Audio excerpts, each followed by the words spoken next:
Welcome to Sheen Talk Live with Sheen Magazine. I'm your host today. My name is Jacqueline Valdez. I'm super excited for today's guest. We are going to be talking to Victoria Smith, and we are going to be talking about her book, An Image Through Clear Glass.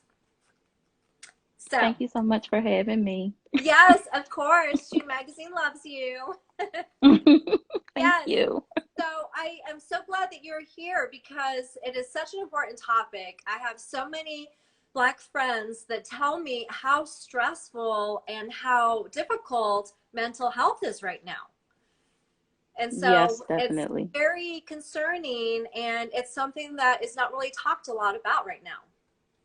It's not, and that's why, it's been important to me to have mental health in the forefront, because I think a lot of people, specifically people of color right now, Yeah. we're going through a lot of things that we don't even know that we're going through internally. Like, Wow. I'll use a conversation that I had with my sister a couple of days ago. We talk every day, Right. and it's always an upbeat, happy conversation. And one day she called me almost in tears, and I'm like, "What's the matter?" And she's like, "I feel unsafe and unprotected as a Black woman, and I don't know what to do about it." Wow. And it was after the whole, Breonna Taylor and they didn't get charged in her murder, but they were charged for bullets in a wall. And, it hits you in a way that you would never even expect that it would. Yeah. And I just think a lot of people just aren't even aware of the underlying mental issues that everything that's happening is causing. It's true. It's true. It's something that is not discussed, and it's something that people don't really quite know the full understanding about it. And it's something that is so important that needs to be discussed. And how do we help one another to get through this difficult time? I think it's just a matter of normalizing mental health. And, the stigma in the Black community is when you seek professional help for your mental issues, it's deemed as weak. You're not able to handle your business. We also have the stigma of telling the family business, because we're supposed to be able to handle things in house. But a lot of things, you don't know what to do with it. You don't know what to do with that stress. You don't even know where it's coming from sometimes.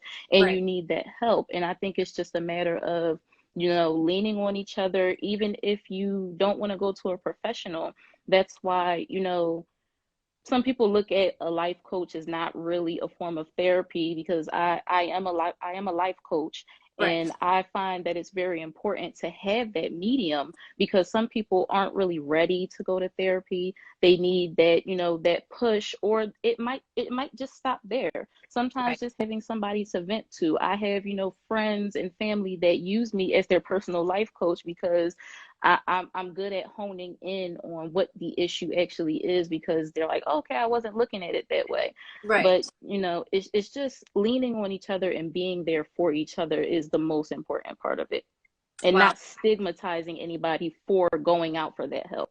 Yes. And it's so crazy that you say that, because I have actually had a few interviews recently with other Black women, and they were telling me about how it's pretty much pushed into the family and growing up that Black women are strong and you can't be weak and you have to hold everything together, and showing emotion is a little bit more challenging.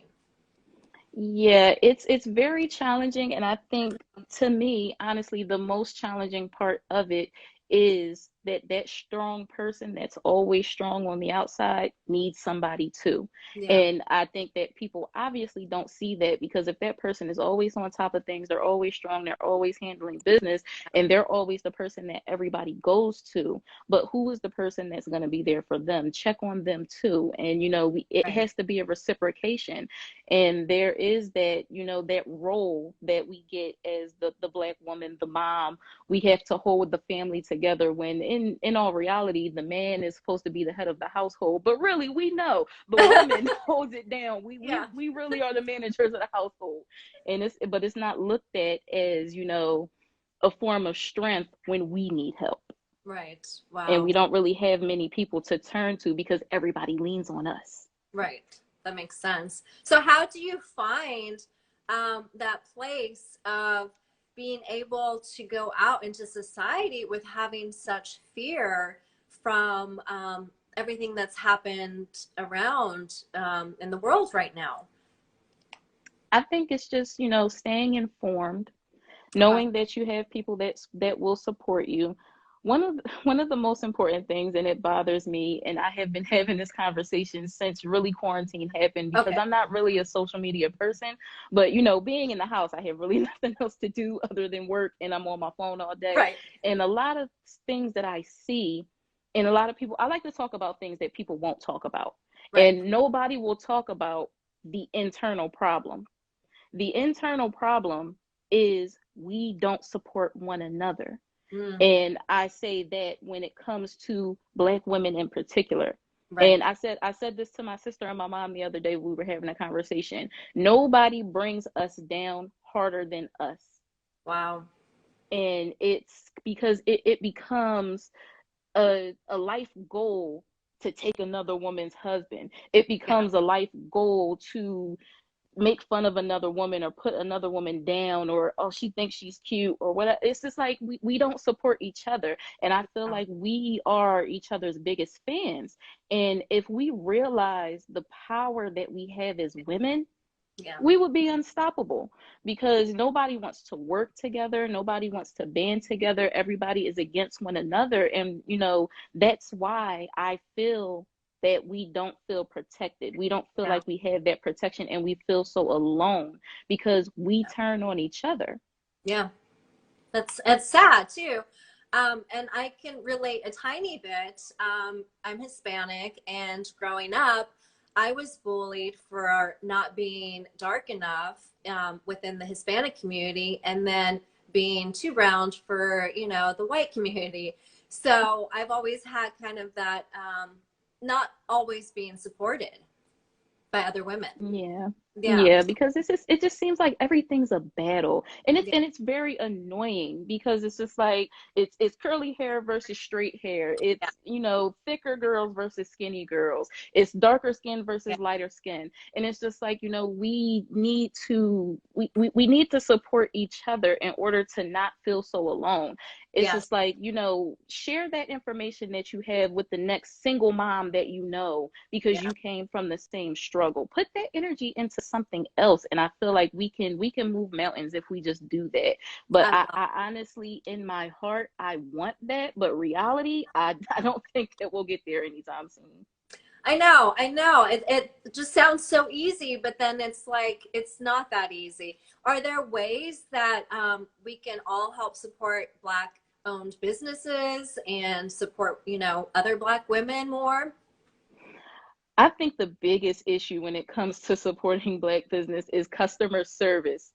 Okay. Like, as far as, you know, you want people to come and patron your businesses, but you're not welcoming, Mm, or you're not answering a DM or a text message, or because you don't have time, or you only want to promote to the people that have the most money, because these are the people that you want to put in the forefront of your business. So it's kind of like the people on the lower totem pole don't really matter. And that's a problem that I mhm. see a lot in African American business owners. Now, there's a lot that don't do that, and I try my best to patron and support. But as far as, the support, I feel like it has to come from the other side. You Right. can't ask people to come and support you, and you're not welcoming within your business. Okay. That's a really good tip for sure. And then your book. So tell me about your self-help book, An Image Through Clear Glass. What started this creation? Oh, well, this is a whole journey. This was basically like a 6-year journey. Wow. In 2012, we lost our father, and my mom lost her husband, multiple sclerosis, heart failure. I'm sorry. And thank you. That kind of shook my world. It was the biggest death that I've had in my life, or the closest death that I've had in my life, and still to this day. And I'm dealing with it, but I'm still not there yet. But I've dug myself out of that hole. You know, Right. he passed away a month after, you know, I lost a child to miscarriage, unfortunately. So it was a lot going on in that time. You know, I Right. struggled with my spirituality for a long time. I never really understood the why behind anything that happened. And I kind of just socially withdrew. Mm. And I didn't know for a long time. It was like a year that I was feeling like this. And I just didn't want to talk to anybody. I stayed to myself, and I kind of self-diagnosed myself with depression. Okay. And, you know, because I have a background in psychology. Right. And you know, this went on until 2016 when I sought out a therapist. Turns out it was anxiety in the Wow. form of social withdrawal. So being that I wanted to write the book because a part of my therapy was writing self affirmations for myself. Okay. So I had to start a journal, and my journal became a social media thing because I realized during my time of turmoil, I didn't have anywhere to turn to go for anything positive. So I wanted to be that for other people. So I would take my self affirmations, and I made a page taking back the image, and I would put those quotes and posts up for people. Those turned into conversations, and then I said, "Hey, I would like to share my book." I was finished Oh. my book in 2018, but I wasn't sure that I wanted to put it out. It was like this acceptance thing. I wasn't sure if people were going to gravitate toward it. I sat on it until 2020, Wow.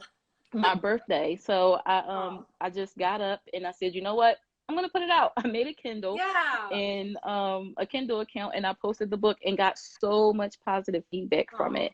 Wow. And basically the title, An Image Through Clear Glass, comes from, you know, looking at what society expects you to be and seeing through that reflection that is expected of you to see what's really there. Oh, I love it. So basically, it's, you know, it's about personal growth, you know, choosing your battles, personal energy, personal responsibility, redirecting your pain, and reclaiming your peace. Oh, I love it. I love it. And I totally understand that, I've been going through a difficult time and I've had some losses too. And I love how your book is very inspiring regarding finding your true self. Yeah, because, you know, we get a lot of, and I realized this when everybody I knew was coming to me with the cliche of, you know, oh, it'll get better. He's in a Right. better place. And, you know, people mean well, but it Yeah. just, it really clicked on the light bulb that people really don't even dig deep for emotion anymore. It's kind Yeah. of what's on the surface and what society feeds you. And that's Right. just what you and that's just what you give out. And then I found that, you know, social media is just such a negative place sometimes. You know, Yes. people go there for, you know, some people get dressed and can't even leave their house until they get enough likes for their outfit. Yeah. And it's ridiculous. Like, when did the time stop that we can just look in the mirror and our own opinion was enough? Yeah. And that kind of just, you know, sparked my whole thing of taking Wow. back your image from society. Oh, I love that so much because it's so true. Today's society is so based on social media and getting caught up in what other people think of us and worrying too much about what people think about us instead of being our true selves. And I love that Right. you did a journal. I'm going to do that now. You've inspired me. Yes, definitely. So your book that you wrote, thank you guys for tuning in. So we are talking about her book. She is an author, and we are talking about her self-help book, An Image Through Clear Glass. So it took you 6 years to write it. And then how is the journey been now that it's been out? Now that it's been out, it's just sparked me to do so much more. Oh, The day that I put it out, it was kind of like I wanted to because Taking Back the Image was supposed to be just a social media platform. It right. was never meant to be a whole organization.